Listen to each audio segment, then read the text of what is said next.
জুলাই সনদের জন্য সবচেয়ে বেশি সোচ্চার হন। ফ্যাসিবাদী বাকশালী সংবিধানের বিরুদ্ধে দাঁড়াইয়া নতুন সংবিধানের জন্য আপনারা রাস্তায় নামেন।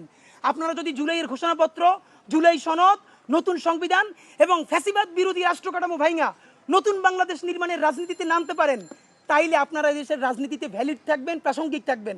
যদি না করতে পারেন, তাইলে মুসলিম লীগ আর আওয়ামী লীগের পরিণতি হবে। মুসলিম লীগকে কেউ মারে নাই, রাজনীতির ভুলের কারণে নাই হয়ে গেছে। আর যেই দেশের নেতৃত্বে এই দেশ স্বাধীনতা হয়েছে মাত্র 54 বছর আগে, সেই দল সব কিছু নিয়ে পালাইছে। সুতরাং আপনারা তো তার অনেক পরের দল। যদি পারেন নয়া রাজনীতি শুরু করেন, ওইসব রাজনীতি বন্ধ করে। আর নইলে পরিণতি কি হবে এটা ভালোবেসে বললাম। এবং সব থেকে খারাপ লাগে যেই দলটার সাথে শহীদ জিয়ার নাম জড়িত, বেগম জিয়ার নাম জড়িত, এই দলটার এইরকম করুণ পরিণতি হবে, এটা চিন্তা করতেই খারাপ লাগে। আমাদের ধারণা এইরকম যদি বিএনপি এখনও তাদেরকে না শুধরায়, বেগম জিয়ার মৃত্যুর সাথে সাথে বাংলাদেশের রাজনীতি থেকে বিএনপি বিদায় ঘটে যাবে। এখনও বিএনপি যেটুকু না সেটা বিএনপির বেগম জিয়ার নামে। বেগম জিয়ার মৃত্যুর সাথে সাথে বাংলাদেশ থেকে কিন্তু বিএনপি নাই হয়ে যাবে। কিন্তু সেইটা আমাদের জন্য খুব আনন্দের সংবাদ না, কারণ ভারতীয় আধিপত্যবাদ বিরোধী লড়াইয়ে শহীদ জিয়ার এবং বেগম জিয়ার বিএনপিও আমাদেরকে লাগবে। এবং আপনাদেরকে সরকারের প্রতি একটাই কথা, অতি দ্রুত নতুন পুলিশ নিয়োগ করেন। এবং আপনারা, সরকার এতদিন বিএনপি আপার হ্যান্ড নিয়ে নিছিল সরকারের কাছে, সরকার কোনোভাবে বিএনপিকে ম্যানেজ করতে পারতেছিল না। You get the upper hand.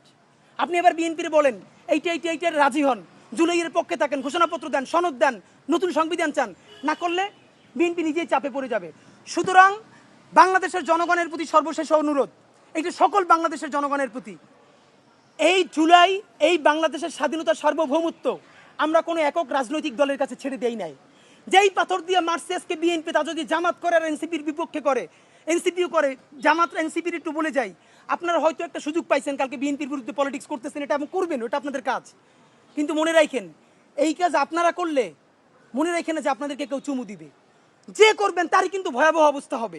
সুতরাং বাংলাদেশের জনতার প্রতি বিনীত অনুরোধ, এই জুলাইয়ে আপনারা একটা তুমুল আন্দোলনে নামেন। যেই আন্দোলনের প্রধান উদ্দেশ্য হবে জুলাইয়ের ঘোষণাপত্র। জুলাইয়ের ঘোষণাপত্র সংবিধানের তফসিলি দিলে হবে না, এটা সংবিধানের প্রস্তাবনায় রাখতে হবে। এইটা প্রস্তাবনায় রাখলেই কেবল নতুন বাংলাদেশের সূচনা যে হয়েছে এইটা আনুষ্ঠানিকভাবে শুরু হবে।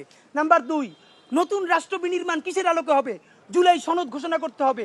নাম্বার 3, ফ্যাসিবাদী বাকশালী সংবিধানকে বিলুপ্ত করে নতুন সংসদে নতুন সংবিধান তৈরি করতে হবে। এবং রাষ্ট্র কাঠামোর মধ্যে যেই জিনিসগুলো ফ্যাসিবাদী রাষ্ট্র কাঠামো করে রেখেছে, আমলাতন্ত্র, পুলিশ, এটাকে সম্পূর্ণ ভেঙে নতুন বাংলাদেশে আমাদের নতুন রাষ্ট্রযন্ত্র কায়েম করতে হবে। এই জন্য যে কোনো দলে হোক, ব্যানারে হোক, সেটা যে কোনো নামে হোক, সারা বাংলাদেশের জুলাই যোদ্ধারা, ইনসাফের বাংলাদেশের মানুষেরা আপনারা একতাবদ্ধ হন।